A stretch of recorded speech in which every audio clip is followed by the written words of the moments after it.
Hello and welcome back to another KCC video. I'm Rob and today we'll be jumping into Malicious Compliance. Before we start, please hit that subscribe button and click the notification bell so you know when the next video goes live.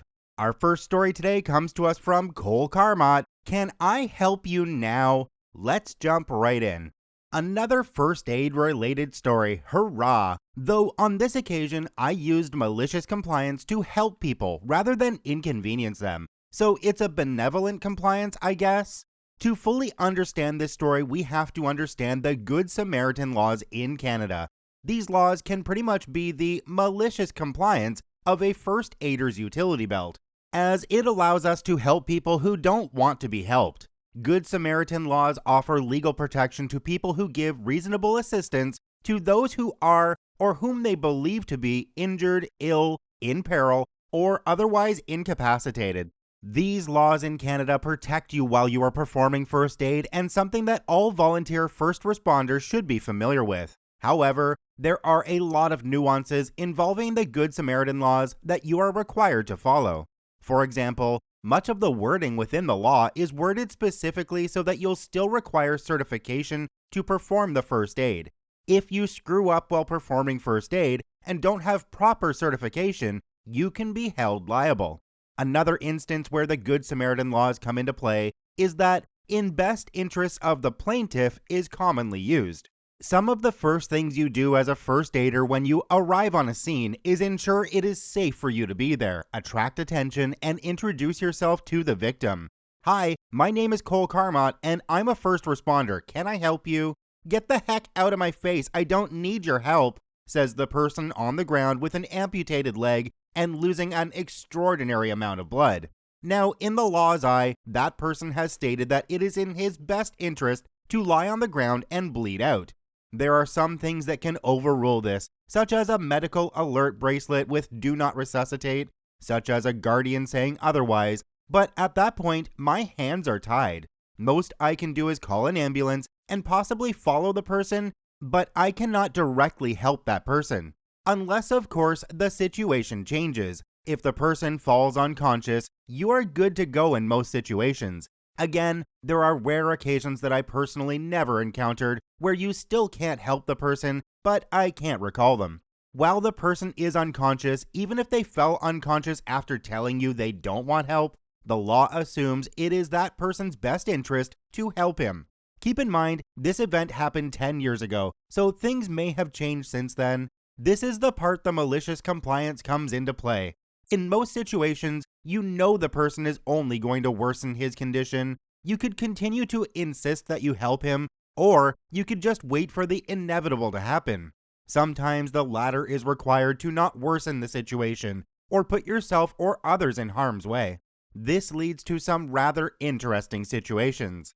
Everything is recorded on tape. Since I have horrible bad handwriting, rather than writing a patient care sheet, I would provide the paramedics with a voice recording of events. It's not as efficient as I need to find a chance to transfer the recording, but it's leagues better than my actual unreadable handwriting, especially under stress. A lot of the time, it's just as easy to stop by the hospital and ambulance depot to pick up my recorder from then if I was alone, or have a bystander write the patient care sheet for me. As such, the events are fairly accurate despite this occurring 10 years ago. I keep all my recordings just in case something comes up. The scene was at a public campsite some distance away from civilization. I was technically not on duty, I was on vacation, but someone called for help at one of the camp lots. I arrived and found a man, probably late 20s, at the base of a tree, blood coming from his head and a large gash down his arm. I asked the lady what happened, and she explained her boyfriend fell out of the tree while he was hanging up a tarp to protect from an upcoming storm. At this point, I realized two things: possible head and spinal injury, secure the head immediately. Girlfriend is not on the list of people who can give permission to assist this person. Another first aider showed up at this point, and I went to introduce ourselves.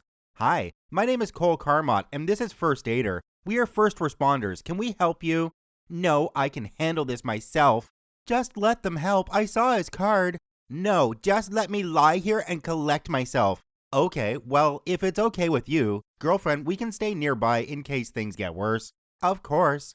Girlfriend went and boiled some water for hot chocolate and coffee for me and first aider, giving us constant updates of patient's condition. Seems she had some first aid training too, but only the bare bones. First aider ran to use the public phone to call an ambulance. During the time first aider was gone, patient fell unconscious. I went up to him and asked the unconscious body, "Can I help you now?" No response. I started working. I showed the girlfriend how to secure the head properly as first aider was still not back, and started looking for more injuries. There was also a puncture wound on his hip where a branch was sticking in, but it was superficial compared to everything else. I started with the head as the injury seemed more severe and made a bandana out of a towel. 5 minutes later, there is a gut-wrenching scream. "What the frick are you doing?" I turn around and saw that patient had woken up. Girlfriend is trying to calm him down and stop his head from moving, but he was fuming.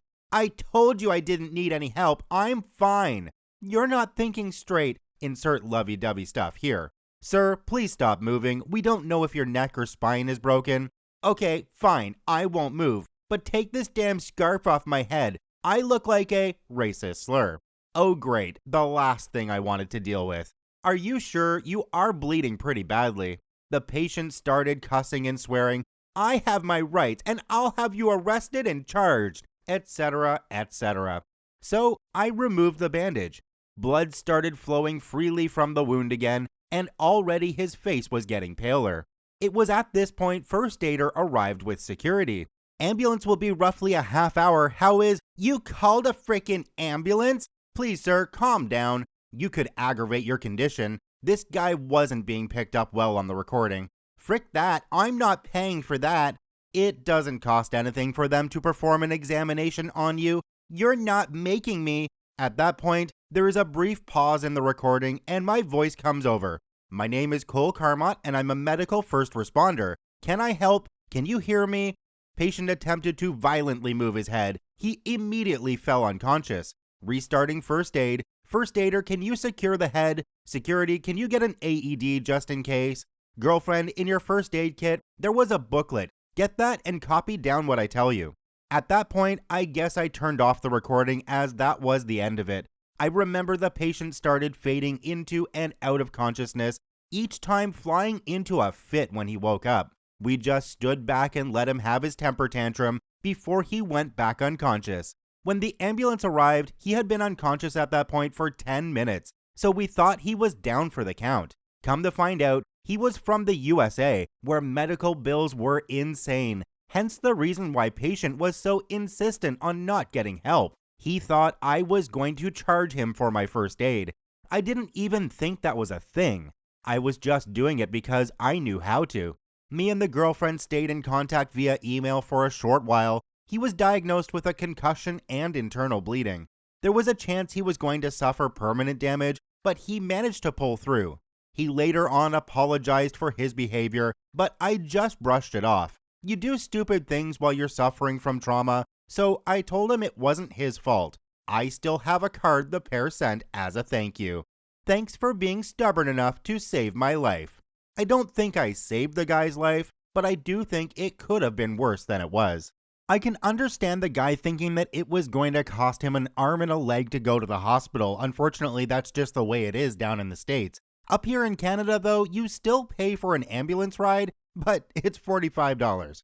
Unless you're out of province, and then it's about $350. Still, a lot better than the $8,000 or so they charge you down in the States. Our next story today comes to us from EUL0. "My brother told me to never turn off the Wi-Fi on his phone." I said, okay, let's jump right in. For context, I live in Africa in a well-made city. I'm 21 and a student with side jobs that I can do from home. Not that home Wi-Fi systems are always crappy, but I chose an okay plan that would fit my budget after asking my family to chip in on the monthly bills. Sadly, this Wi-Fi can't handle multiple jobs so easily. When everyone has video streams running on their phones, laptops, and even TV up to 9 devices, it becomes so hard to work on my computer with the extremely slow internet. So evenings are the worst time for me to work, as everyone gets home then just wants to chill. I'm okay with that as they are helping with the payment. I've told them about the issue, and the solution was that whenever we are not using a device, we shouldn't keep the Wi-Fi on as background data can hog up the connection. And most evenings, I can just have dinner and take a nap, and when I wake up, they'll have gone to sleep already so I can work comfortably. I like the energy I get from waking up too. Back to my story. Last night, everything went as usual. I wake up at 10:30 p.m. and everything is so silent, so satisfying. So I sit in my chair and try to load up my websites. They took way longer than they should to show up. So I decided to go in the router terminal on my computer to see the list of devices connected to the Wi-Fi. My PC, my phone, my brother's phone, my brother's iPad. I was like, oh well, I guess he isn't waking up early tomorrow, but I saw no lights coming from his room. I sneaked there and opened the door. He's sleeping and none of his devices were there. I go downstairs to the living room and I found his phone charging right by the TV. I say, he forgot to turn off the Wi-Fi. So I opened his phone and did it for him. I searched for the iPad but couldn't find it. I went back to my room to find that the internet was still laggy but tolerable this time. I sat there for a few hours working until I got sleepy around 2 a.m. and then went to sleep. This morning at 5 a.m., my brother barges into my room angry and yelling, "Did you turn off the Wi-Fi on my phone?" And me, rubbing my sleepy eyes, said, "Yeah." He yelled back, "Never touch my phone and turn off the Wi-Fi again," and slammed the door on his way out of the room. I think he was downloading a large file or something overnight. I got angry as I was woken up to hear this crap, and now I can't even go back to sleep. I thought about what he said, and the idea came to me. Here's the malicious compliance. I'm the only computer geek at home, so I manage the Wi-Fi and such. I got up immediately and got on my computer, opened my Wi-Fi console, and got to it. My router lets you create multiple SSIDs. I don't even know why. Basically, it means that from the same router, you can have two Wi-Fi signals with different names, like home and neighbors, with different passwords. This feature always felt useless as they were both taking the internet from the same phone cable, so I went and did it. I created a second SSID with some unrecognizable name, so now two Wi-Fi signals appear, but the latter is strange and there's no need to bat an eye, cause it's probably the new neighbors or something. Chuckles. Then I logged in through the second Wi-Fi and cut off the internet connection to the first SSID. I can now turn it on and off like it's a flip of a switch. This won't solve my evening problem, but it was the solution for later. Now, when I'm working, I don't need to check on my family members. I can just cut the connection while preserving mine. And I didn't have to touch my brother's phone. Oh well. Yes. Do not meddle in the affairs of dragons, for you are crunchy and taste good with ketchup. You know, OP, you can do interesting things with multiple SSIDs. Like, for example, you can throttle the bandwidth way down on one of them. You know, if you needed to. Because then you have an argument where it's not really something you did. It's not cut off. It's just slow. And well, everyone knows how the internet gets slow sometimes. Come on. Thank you to both OPs for posting their stories in the Malicious Compliance subreddit. They are linked in the description down below. Please go check them out. Check out one of these other videos. And if you haven't yet, please hit that subscribe button for more daily Reddit stories.